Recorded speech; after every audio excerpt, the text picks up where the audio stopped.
Estamos acabando esse mês tratando sobre o seu amor nunca falha, seu amor não falha. E a gente está, nesses 4 domingos, ou nesses 4 últimos cultos, falando sobre o versículo 7 de 1 Coríntios 13. Tudo sofre, tudo crê, tudo suporta, tudo espera. E hoje a gente vai conversar aqui nesse culto da expectativa do Senhor sobre nós. Um Deus que crê, um amor que se revela na sua fé, na sua expressão de que sabe o que vai acontecer conosco. Eu queria convidar você a abrir sua Bíblia em João, capítulo 10, para a gente ler a partir do versículo 22. João, capítulo 10, a partir do versículo 22. Às vezes é estranho a gente pensar que Deus também crê. E Ele crê na sua palavra, Ele crê no seu plano, e a sua palavra e o seu plano, elas têm um significado eterno, mas o significado eterno é experimentado por nós. Portanto, toda essa significância e relevância eterna tem a ver como objeto direto para receber eu e você. É sobre isso que eu quero conversar, pensando que quando Deus crê no seu plano e quando Deus crê na sua palavra, Ele está de forma não imediata, mas de forma através dela, crendo em nós. E isso eu sei que é estranho. E é difícil também se apoderar, se apropriar dessa verdade, de um Deus que, em vez de estar frustrado conosco, em vez de estar chateado com as nossas falhas, Ele tem boas expectativas a nosso respeito. E o seu amor se revela justamente nessa expectativa boa, de saber que o melhor vai chegar, e saber que amanhã nós seremos melhor do que somos hoje, por causa dEle, por meio dEle, para Ele. Diz assim a palavra a partir do versículo 22 de João, capítulo 10, diz assim: celebrava-se em Jerusalém a festa da dedicação. Era inverno, quer dizer que podia estar nevando lá. Jesus passeava no templo, no pórtico de Salomão. Rodearam-no, pois, os judeus e o interpelaram: até quando nos deixarás a mente em suspenso? Se tu és o Cristo, dize-o francamente. Respondeu-lhe Jesus: eu já vos disse e não credes. As obras que eu faço em nome de meu Pai, elas testificam a meu respeito. Mas vós não credes, porque não sois das minhas ovelhas. As minhas ovelhas ouvem a minha voz, eu as conheço e elas me seguem. Eu lhes dou a vida eterna, jamais perecerão, e ninguém as arrebatará da minha mão. Aquilo que meu Pai me deu é maior do que tudo, e da mão do Pai ninguém pode arrebatar. Eu e o Pai somos um. Novamente pegaram os judeus em pedras para lhe atirar. Disse-lhe Jesus: tenho-vos mostrado muitas obras boas da parte do Pai. Por qual delas me apedrejais? Responderam-lhe os judeus: não é por obra que te apedrejamos, e sim por causa da blasfêmia, pois sendo tu homem, que fazes Deus a ti mesmo. Respondeu-lhe Jesus: não está escrito na vossa lei, eu disse, sois deuses? Se Ele chamou deuses aqueles a quem foi dirigida a palavra de Deus, e a Escritura não pode falhar, então aquele a quem o Pai santificou e enviou ao mundo, dizeis, tu blasfemas, porque declarei sou filho de Deus? Se não faço as obras de meu Pai, não me acrediteis. Mas se faço e não me credes, crede nas obras, para que possais saber e compreender que o Pai está em mim, e eu estou no Pai. nesse ponto, procuravam outra vez prendê-lo, mas ele se livrou das suas mãos. Novamente se retirou para além do Jordão, para o lugar onde João batizava no princípio. Ali ele permaneceu. Iam muitos ter com ele e diziam: realmente, João não fez nenhum sinal, porém, tudo quanto disse a respeito deste era verdade. E muitos ali creram nele. Amém. Vamos orar, irmãos. Senhor Deus, esse mistério profundo de que o Senhor sabe a vitalidade e o poder da obra que Cristo fez, é tão difícil para nós. Aumenta-nos a fé, ajuda-nos, de maneira que possamos enxergar, ainda que por uma fresta, enxergar a beleza da Tua obra em nós, para nós. Ajuda-nos a ver que o Senhor crê, que o amor tudo crê. Senhor, ajuda-nos. Quem sabe, Pai, a gente pode sair daqui mais estimulado, mais fortalecido, mais pronto para a vida, Senhor. Isso eu te peço, Pai, por misericórdia a mim e misericórdia ao teu povo, que a tua palavra seja verdade entre nós. No nome de Jesus. Amém, Senhor. Amém. Jesus tinha feito uma cura. Esse é o contexto imediato. Cura de um cego de nascença. Quando ele curou, os judeus começaram a perguntar ao que fora curado: quem foi que te curou? Ele disse: rapaz, eu não sei. Eu sei que eu era cego, agora eu vejo. Mas isso suscitou entre os judeus mais uma intriga. Eles já vinham cheios de intriga, de inveja, de ciúme. Mas a intriga que suscitou agora é que, será que esse cara, esse tal de Jesus, é o Cristo, é o Messias? Esse era o ponto, porque para os judeus eram essencialmente messiânicos. Isso quer dizer, eles esperavam que viesse alguém que salvasse a nação. E nesse ponto a gente tem um pouquinho do judaísmo, porque, por exemplo, a respeito do ano que vem, mesmo a gente desacreditando como estamos, da situação política do país, dos próprios políticos, toda vez que começam as campanhas, de alguma maneira parece que suscita dentro de nós uma esperança. Será que aquela pessoa, se ela for presidente, será que a gente não vai ter um tempo bom? É mais ou menos esse o sentimento nacional de Israel. Eles pensavam: se o Messias, o Cristo aparecer, nós vamos ter um tempo bom, a nossa economia vai melhorar, a nossa situação em modo geral, ela vai ser favorecida. E Jesus, quando estava curando, com milagres como esse de um homem cego de nascença, começava a suscitar entre o povo a questão: o Messias está chegando, acho que o Messias está chegando, acho que é ele o Messias. Mas os estudiosos da lei, eles refutavam a ideia, porque eles pensavam assim: não pode ser esse cara é um dissidente, esse cara não é dos nossos, ele não está no meio da religião. Isso gerava muita dificuldade de entendimento. Então eles interpelaram o cego: você foi curado por quem? Ele falou: foi Jesus lá. E então eles chamaram os pais e falaram assim: conta-nos essa história. E os pais falaram: olha, o cara que foi curado lá, o filho da gente, ele já é de maior, ele pode responder.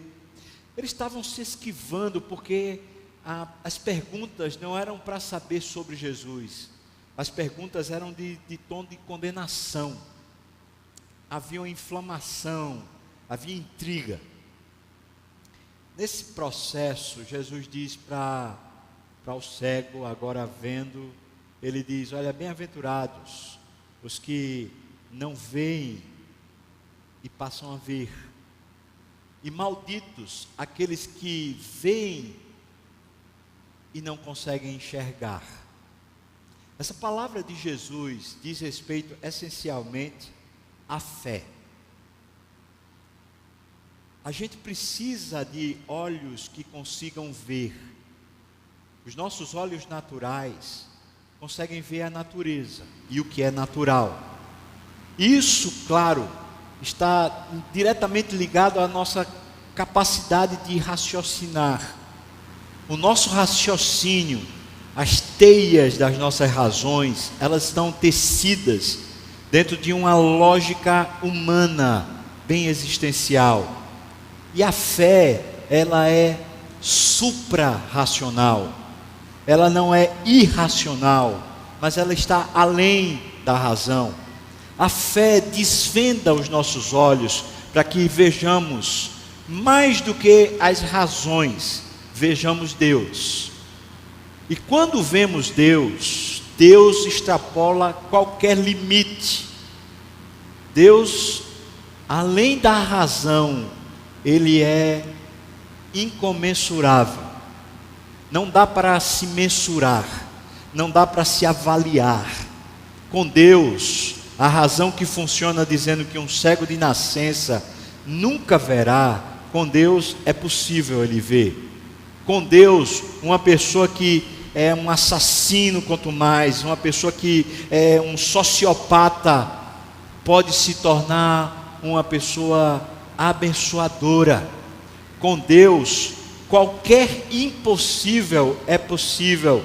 Uma pessoa que está morta há 4 dias, ela pode ser chamada para fora e as suas cadeias, as suas faixas lhe são retiradas porque há vida.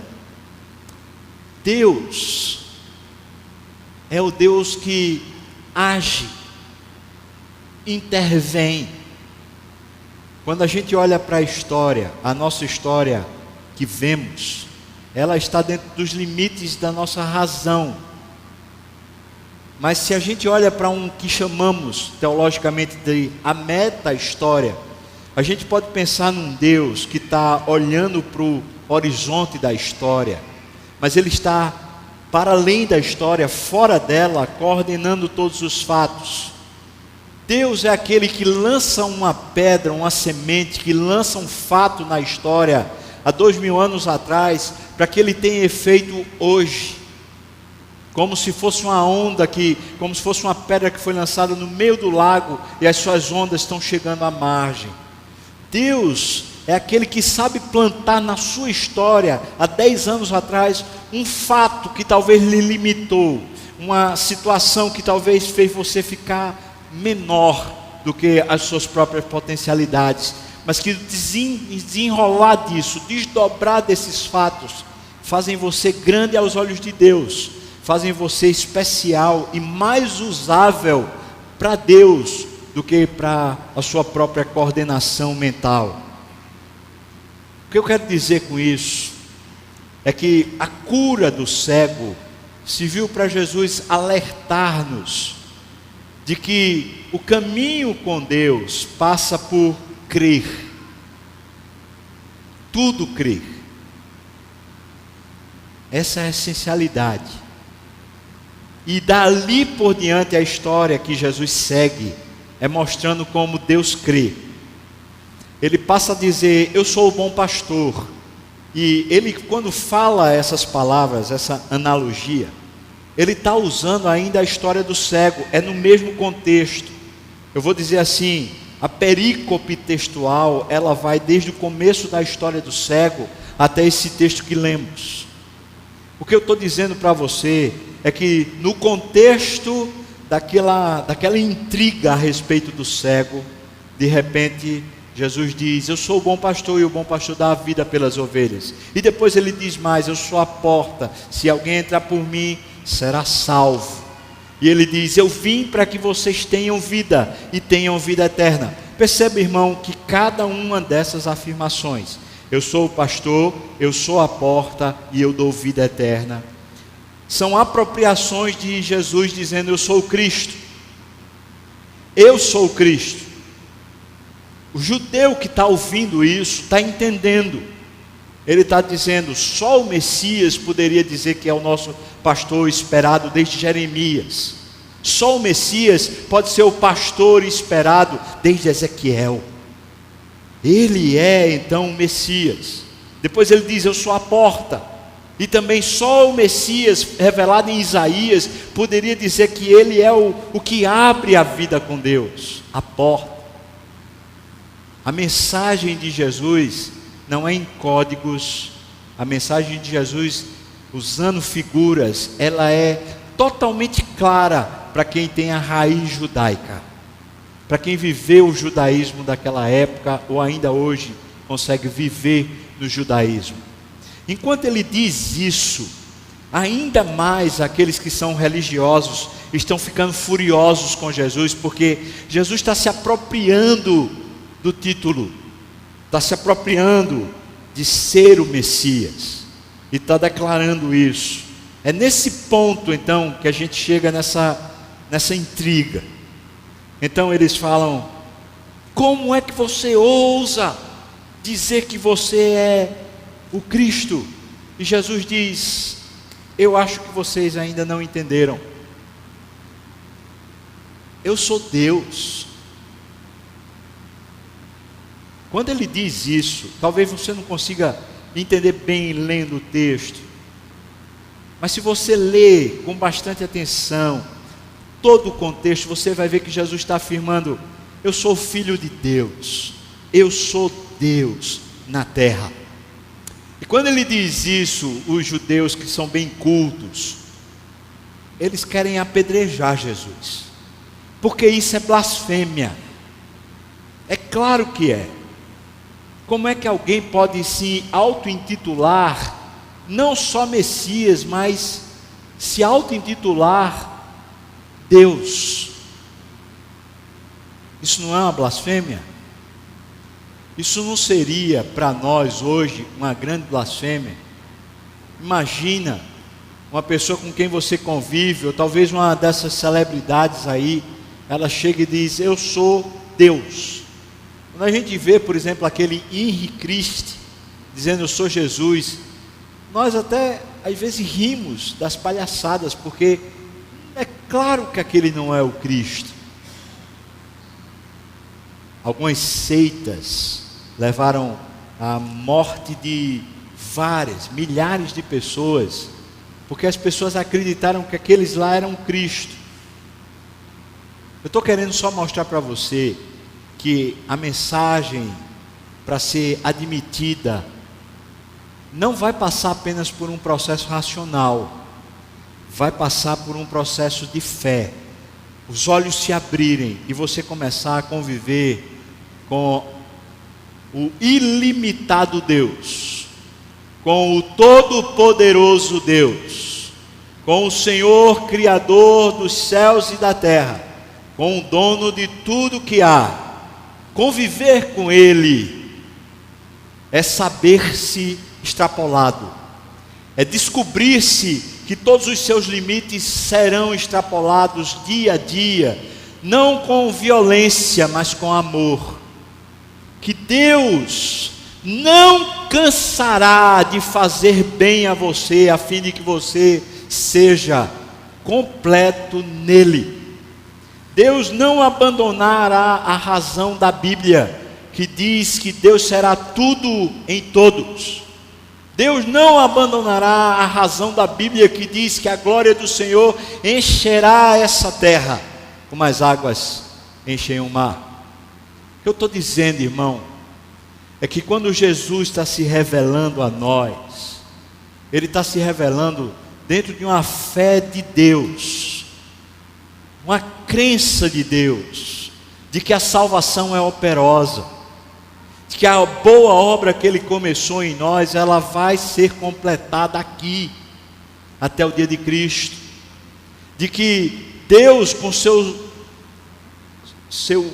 poder ilimitado, com a sua razão supra-racional, e com a sua capacidade de entrar na história pessoal, e entrar nas razões e traumas e elucubrações íntimas, Ele é capaz de transformar-nos de dentro para fora. E o que eu estou dizendo para você nessa manhã é que Deus crê nesse poder, e Deus admite que assim será com você. Mas veja, preciso dizer ainda sobre isso duas coisas. Primeiro, o texto de João, capítulo 10, Jesus faz uma clara distinção entre um grupo e outro. Ele fala as minhas ovelhas, e fala também que alguns não são ovelhas. Por isso, Deus crê na sua palavra e no seu plano. Na sua palavra e o seu plano é aplicada diretamente apenas aos que creem. Aos que não creem, a sua palavra e o seu plano não está aplicado. E essa distinção quem faz não é a teologia, essa distinção quem faz é Deus, o Pai. Por isso, nessa perspectiva, não na perspectiva da criação, mas na perspectiva do plano eterno, do plano de Deus, da ação de Deus na nossa vida, existe uma distinção entre os filhos de Deus e aqueles que estão perdidos eternamente. Nem todos que habitam o planeta Terra são filhos de Deus, mas só são filhos de Deus aqueles que creem na obra que Cristo fez, e começam a crer naquilo que Deus crê. O que eu quero dizer é que, se Deus não cresce no seu plano, se Deus não admitisse que o seu plano eterno de salvar-nos e transformar-nos à imagem do seu Filho, se Deus não cresce que isso era infalível, Ele não pagaria um preço tão alto. É tão alto o preço, que Ele está pegando o imortal, Ele está pegando o eterno, o Deus encarnado, e está deixando que Ele morra por causa dos nossos pecados. Ele está deixando que a nossa falência, que a nossa morte, que a nossa iniquidade trague Ele por completo, a fim de que Ele seja levado ao inferno. Eu estou falando de Jesus. Esse é o preço que Deus paga pelo seu plano. E Deus admite de tal forma que o seu plano de nos fazermos a imagem dele mesmo, a imagem de Deus, é tão crucial, é tão contundente, é tão real, que Ele jamais desistirá de fazer-nos a imagem do seu Filho. É por isso que Jesus diz uma palavra nesse texto, que mostra onde estava a fé de Jesus, enquanto Ele caminhava para a cruz. Você puder, dê uma olhada comigo, aí, João 10, veja o que Ele diz aqui, no versículo 29, e eu vou pedir que você recite isso, e tome posse, porque é para você. Versículo 29, vamos lá. Aquilo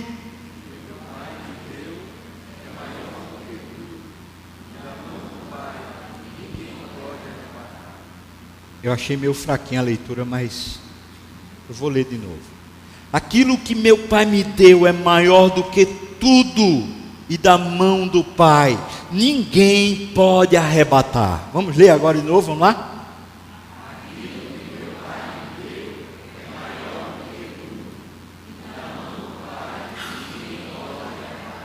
Irmão, o que foi que o Pai deu a Cristo? Deu ao seu Filho. O contexto imediato está dizendo, nesse mesmo texto que acabamos de ler, o texto está dizendo que o Pai deu a Cristo as ovelhas que somos eu e você.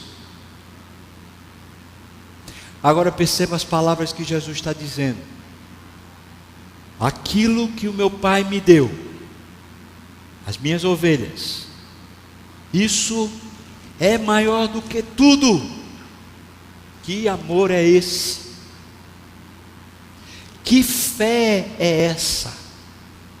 Eu queria que você se avaliasse. Tente se avaliar. Olhe para si mesmo e pense: você vale isso tudo? Você vale mais do que o universo todo?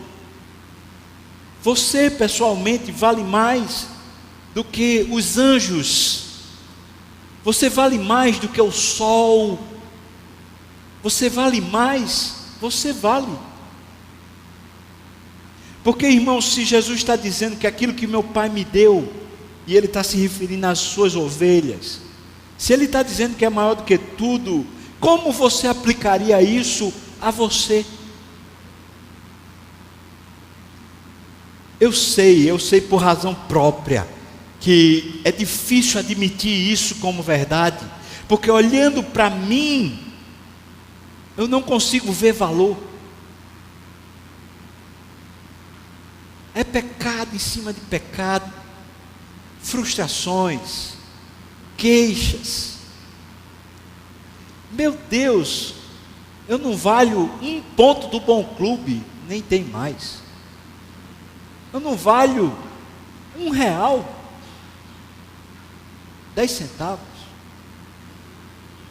Olhando para a minha vida, eu tenho certeza que se cumpre o que está lá escrito em Eclesiastes. Se eu morresse hoje, daqui a 6 meses, 2 meses, a maioria de vocês não se lembrariam de mim. Talvez minha esposa se lembrasse, talvez meus filhos, mas muitos de nós seremos esquecidos rapidamente. E depois de 1 ano, 2, 10 anos, raramente se lembrarão de nós, daquilo que fizemos, daquilo que pregamos, daquilo que ajudamos os outros. E seremos lembrados assim, num momento ou no outro, sei lá se seremos. Quando eu olho para isso, eu falo, valho nada. Uma pessoa pecadora, pequena. Quando falo pequeno, eu estou falando de pequeno por dentro, mesquinho, chato, difícil. Eu valho quanto? A minha razão, a maneira de eu enxergar a minha história, revela para mim a minha completa insignificância. E se isso é apenas a razão humana, eu sou cego ainda para ver pela fé o que Deus está fazendo. Porque Deus pegou justamente a fraqueza do mundo, Deus pegou justamente o impropério, aquilo que era impróprio, Deus pegou justamente o que não era, Deus pegou a falência para transformá-lo em glória de Deus. O lixo e a escória é a matéria-prima predileta de Deus. E se eu e você só vemos com os olhos da razão, nós só conseguimos ver a nossa história até onde a nossa concepção de certo e errado alcança. Mas Deus olha a nossa história com os olhos de Deus. Deus olha a nossa história com os olhos do plano de Deus. Deus olha a nossa história com os olhos da Bíblia, da palavra de Deus. E o que a palavra de Deus diz a nosso respeito é que quando fomos salvos em Cristo Jesus, nós nos tornamos ovelhas de Cristo, que é o nosso pastor. E nós entramos pela porta porque cremos, e agora nós estamos no aprisco de Deus, cuidados por Deus. E mais do que isso, desde a hora em que cremos, nós recebemos a vida eterna, uma vida mais poderosa do que tudo que se passa, porque é a vida de Deus em nós, imputada a nós pelos méritos de Cristo. E Jesus está dizendo, é isso, o que o Pai me deu é maior do que tudo, e ninguém pode tirar da mão, ninguém da mão do meu Pai. Você é propriedade exclusiva de Deus, porque Deus tomou posse, Deus crê no que Ele está fazendo em você. Deus crê na propriedade da palavra de Deus, que não volta vazia, e que faz eu e você santo, justo, puro, nas mãos dEle.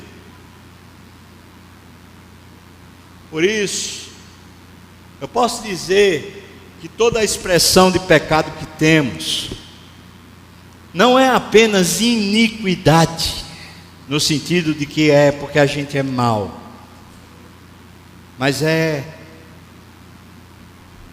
falta de fé, porque não acreditamos naquilo que Deus crê a nosso respeito.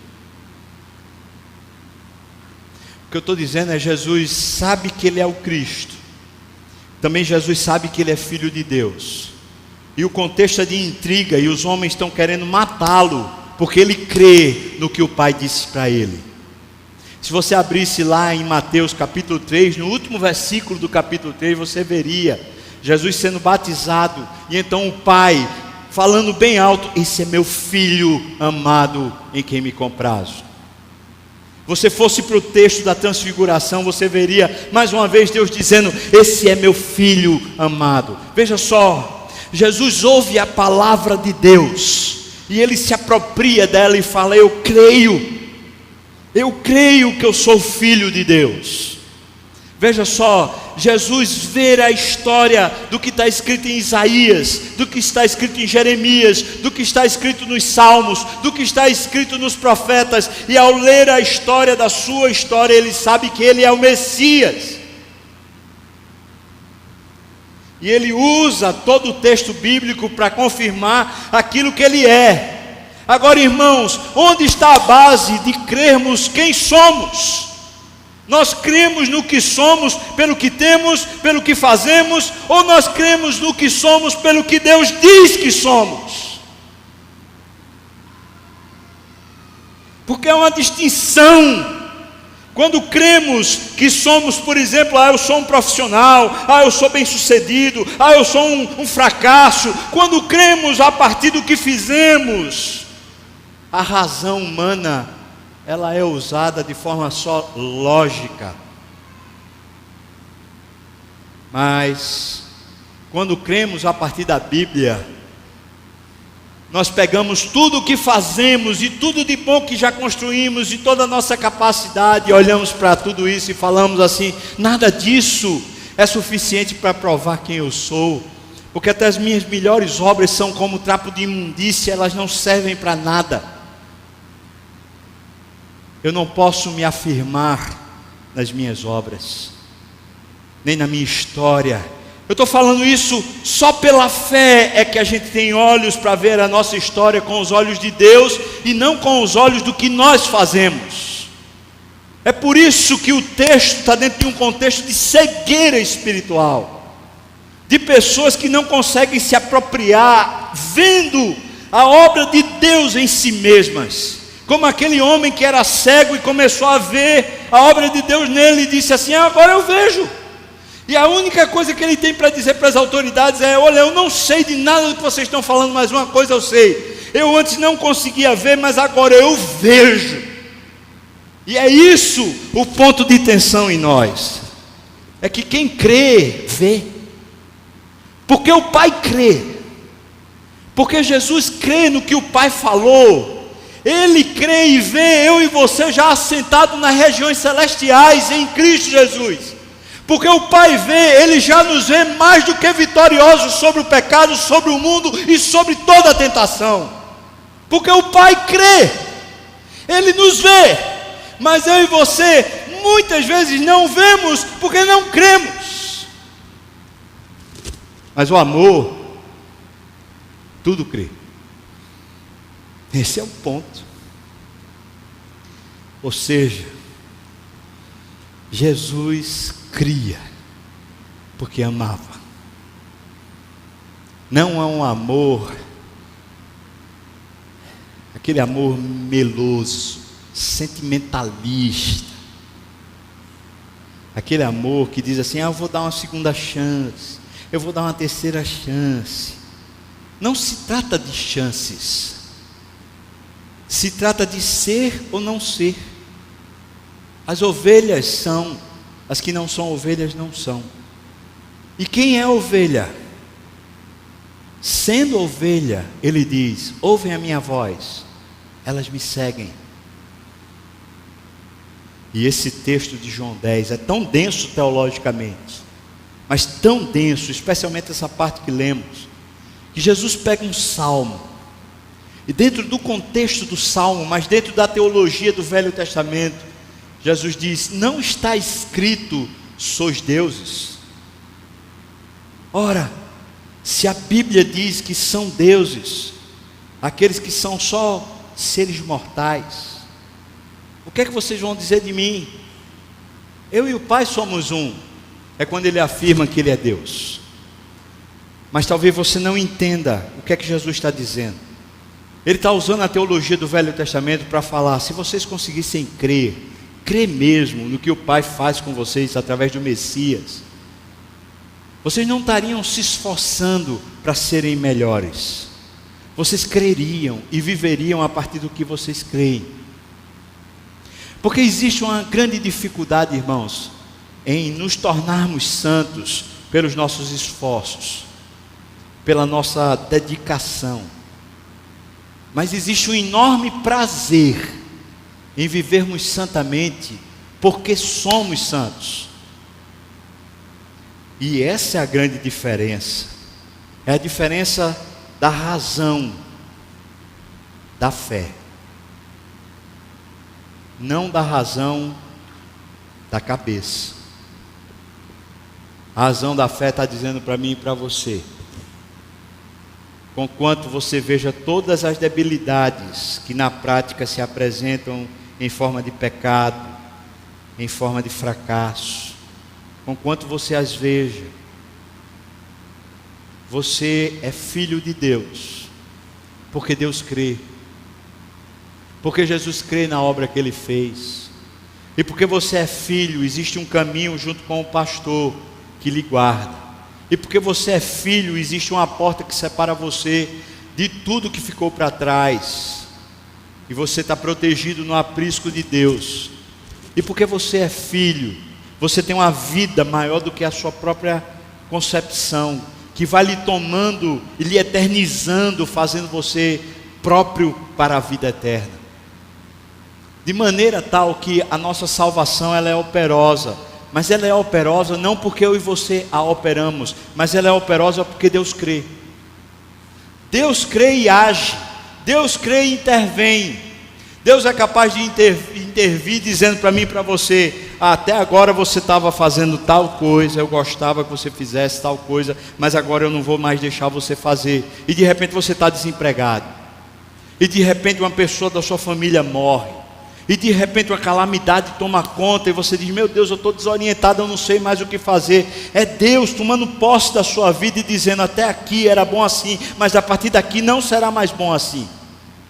É Deus se anunciando a você como razão vital da existência, e não como a sua concepção sendo a razão vital da sua existência. E é claro que nós passamos por um grande processo de adaptação, perdas, razões que não entendemos, planos eternos, coisas que são maiores do que tudo que cremos.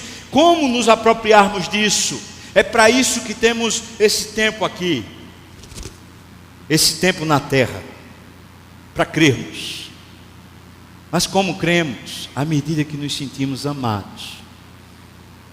Porque se o plano de Deus não nos faz sentir amados, então dificilmente qualquer outra coisa nos fará sentirmos amados. Qualquer outra coisa. Se pensar num Deus que é tão grande e gigante, que olha para a história toda da humanidade como se fosse apenas uma fração.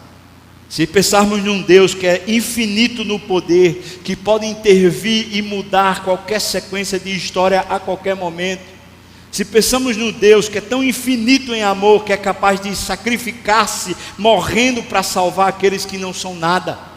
Se pensarmos num Deus assim, e crermos que o que Ele falou a nosso respeito é verdade, fica fácil viver de modo santo.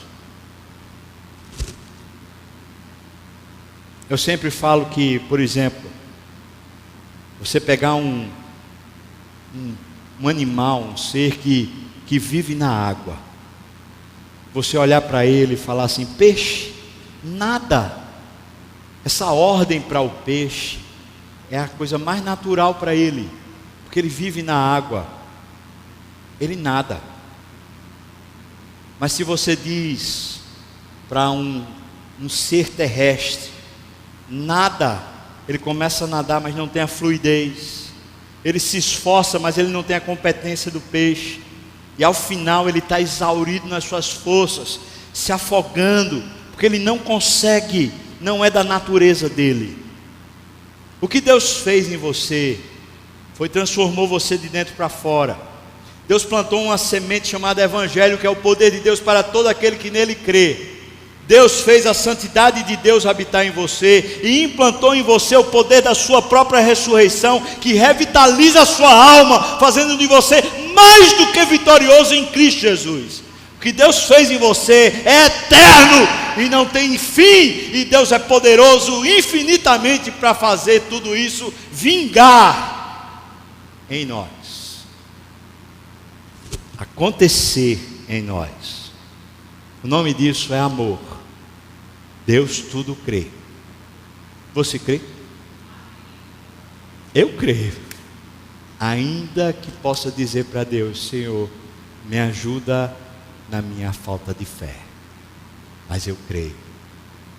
Dia a dia eu estou sendo transformado de glória em glória, pela fé, não pelas obras, não pelo que eu faço, mas ao me apropriar das Escrituras em mim, a eternidade se apropria dos meus olhos e me fazem ver o que eu jamais fui capaz de ver em mim mesmo. Vamos orar, irmãos, convidar o pessoal do louvor para vir para cá. Quero convidar você também a orar, clamar ao Senhor.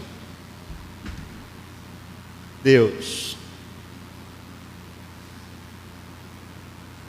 como crer, Senhor, se Tu não abrires os nossos olhos? Como começar a enxergar a eternidade, Deus? Como começar a enxergar a Tua palavra como sendo caminho de vida e não só ordens? Como, Senhor, começar a enxergar que o Senhor trabalha até agora e não se cansa nem se fatiga? Como, Senhor, começar a enxergar? Ó Deus, intervenha, abra os olhos para que vejamos e inunde o nosso coração dessa fé que enche a nossa alma de amor, por nos sentirmos amados por Ti, Pai. Abençoa-nos, em nome de Jesus. Amém.